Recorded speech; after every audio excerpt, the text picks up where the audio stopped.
Danzel foi um personagem que sempre buscou ocupar o centro do poder na Aldeia da Folha, não medindo esforços para alcançar o seu objetivo. Suas ações sempre foram na contramão do que defendia o alto escalão da vila, pois a sua compreensão da política era muito mais pragmática.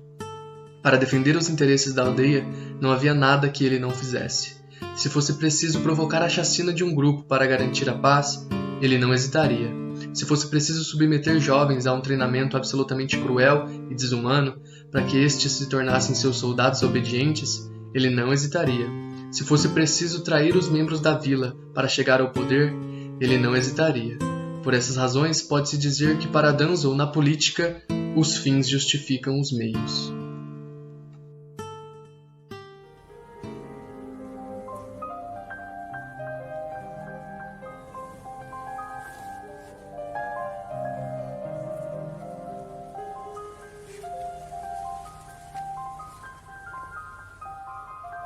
Salve galera, tudo bem? O meu nome é Gustavo e hoje nós vamos conversar um pouquinho sobre a filosofia política do Maquiavel. E para isso nós vamos ter como referência o Danzou, que é um personagem do anime Naruto. Bom, em primeiro lugar, é preciso dizer que o Maquiavel é um dos autores de maior relevância no campo das humanidades. Então um cara é estudado no direito, na história, na filosofia, nas ciências sociais, enfim. E por isso é extremamente importante que você preste bastante atenção e acompanhe o vídeo até o final. O Maquiavel é um autor do século XVI que com a sua obra O Príncipe vai acabar causando um certo reboliço na Europa. E por que isso? Bom, isso se deve ao fato de que o Maquiavel expõe nessa obra O Príncipe uma concepção bastante distinta da política. Até então, os grandes tratados sobre a política versavam sobre esse assunto a partir de especulações, de visões consideradas utópicas, pensando então sobre como a política deveria ser. O Maquiavel não. O objeto das reflexões do Maquiavel é a realidade política, pensada como prática humana concreta. Então como assim? Tá muito difícil isso aí, bicho. Vamos tentar simplificar. O Maquiavel pensa a política em como ela de fato é, e não em como ela deveria ser. E dentro desse pensamento sobre a realidade política, ele vai focalizar a sua atenção no fenômeno do poder. Então, o centro da reflexão do Maquiavel é o fenômeno do poder. A partir disso, então, Maquiavel vai se questionar: o que é necessário para chegar ao poder? O que é necessário para se manter no poder? Como age um governante virtuoso? Como um governante virtuoso mantém um governo estável? Essas são as reflexões do Maquiavel. E ele diz o seguinte: para que o governante consiga, então, responder a essas questões, para que ele consiga manter um governo estável, para que ele consiga se manter no poder, para que ele consiga agir de forma virtuosa, esse governante precisará adquirir primeiro sabedoria política. E como que se faz para adquirir essa sabedoria política? O Maquiavel diz que essa sabedoria política advém, sobretudo, de dois elementos centrais. Quais são? A compreensão da história e a compreensão da natureza humana. Então, já nas primeiras páginas do Príncipe, quando ele está fazendo ainda a dedicatória do seu livro, né, para o Príncipe, para o Lourenço de Médici, o Magnífico, né, ele diz o seguinte: Príncipe, não encontrei em meu cabedal coisa alguma que considere suficientemente cara ou que estime tanto quanto o conhecimento dos atos dos grandes homens, o qual aprendi na extensa experiência da realidade atual e na lição ensinada pela antiga. Ou seja, o que ele está dizendo aqui é que, para agir de forma virtuosa na política, o príncipe, o governante, precisa estar atento aos fatos históricos, porque eles vão servir de referência, né, para suas ações no presente. Então, os atos dos grandes homens e as circunstâncias que eles tiveram que lidar vão ser importantes para a sabedoria política do príncipe. E bom, falando então agora sobre o outro elemento, sobre a natureza humana, o Maquiavel é um tanto quanto pessimista acerca da natureza humana. Ele diz que os homens são egoístas e ambiciosos. E por isso, se um príncipe se questionar se é melhor ser temido ou ser amado, o Maquiavel vai responder: bom, em regra, é melhor que você seja os dois, que você seja temido e que você seja amado. Mas como nem sempre as circunstâncias são favoráveis, se for preciso escolher entre ser temido e ser amado, escolha ser temido. É melhor ser temido do que ser amado. E por quê? A justificativa do Maquiavel está justamente nessa compreensão sua da natureza humana. Ele diz o seguinte: os homens são egoístas, ambiciosos, eles estão do seu lado na medida em que aquilo for favorável para eles. Eles vão te trair quando aquilo for vantajoso. Eles esquecem rápido do amor. Mas do medo, do temor, o medo do castigo, ele é constante, ele está sempre presente.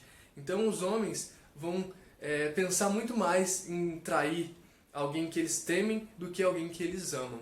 A partir desse ponto, você já começa a perceber qual é a lição fundamental de Maquiavel. A lição fundamental de Maquiavel é que na política deve-se distinguir a ética religiosa da ética política.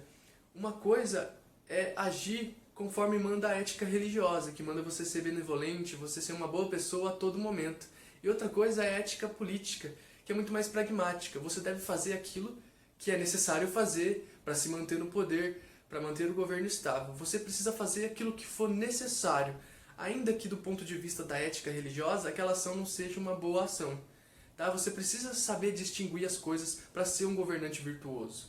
Tá certo?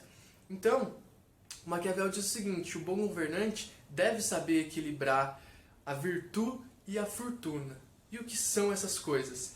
A fortuna é aquela parte da vida sobre a qual nós não temos controle. É a sorte, é o acaso.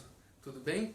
E a virtude é justamente a capacidade pessoal do governante de lidar com as circunstâncias, de se manter no poder. É a sua habilidade política, é a sua sabedoria política. Tudo bem? E essa sabedoria política, a virtude do governante, ela, como eu estava dizendo, não precisa estar atrelada a nenhuma percepção moral boa da religião. A virtude, ela é justamente a capacidade de fazer o que precisa ser feito, de avaliar as circunstâncias que a vida política apresenta e agir sobre elas. Não importa se aquela ação vai ser considerada ruim do ponto de vista religioso. É preciso fazer aquilo que é necessário para se manter no poder, para manter o governo estável. O governante, então, precisa saber distinguir muito bem a ética religiosa, a ética que manda ele ser bom o tempo todo, e a ética política, que é muito mais pragmática. Então, embora o Maquiavel nunca tenha escrito isso no Príncipe, não seja uma passagem presente de forma expressa no livro, o Maquiavel defende que na prática política os fins justificam os meios. Ou seja, para se manter no poder, para manter a estabilidade do governo, você vai precisar fazer aquilo que tiver ao seu alcance, certo?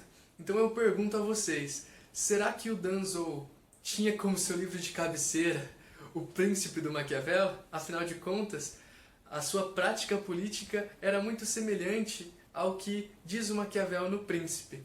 É claro, pessoal, aqui a gente está pensando num personagem oriental, né, feito lá pelo Kishimoto, a partir de um pensador do Ocidente, da tradição política do Ocidente. Então, tudo isso aqui é meramente ilustrativo, tá? Não pensem que isso pode ser feito de uma forma tão tranquila assim.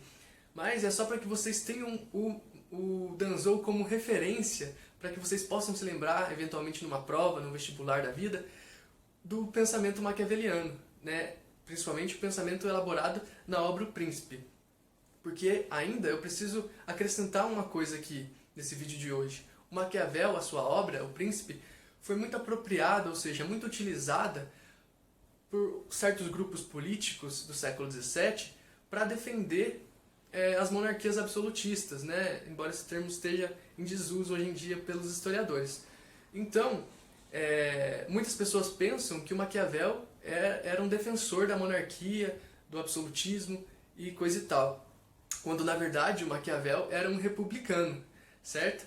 Então, tomem cuidado, porque vocês podem acabar escutando isso aí e acabar reproduzindo, e isso não é, de fato, o pensamento do Maquiavel. O Maquiavel é um pensador republicano. Com isso, então, nós encerramos o vídeo de hoje. Espero que vocês tenham gostado, né? Espero que tenham conseguido aprender um pouco sobre o que pensa o Maquiavel, o que ele expõe na obra O Príncipe, e tenham conseguido estabelecer alguma relação entre o pensamento do Maquiavel e o personagem Danzou do anime Naruto. Se você gostou do vídeo, não esquece de deixar o like, de se inscrever no canal e ativar o sininho, beleza? Isso ajuda demais. Muito obrigado então e até a próxima!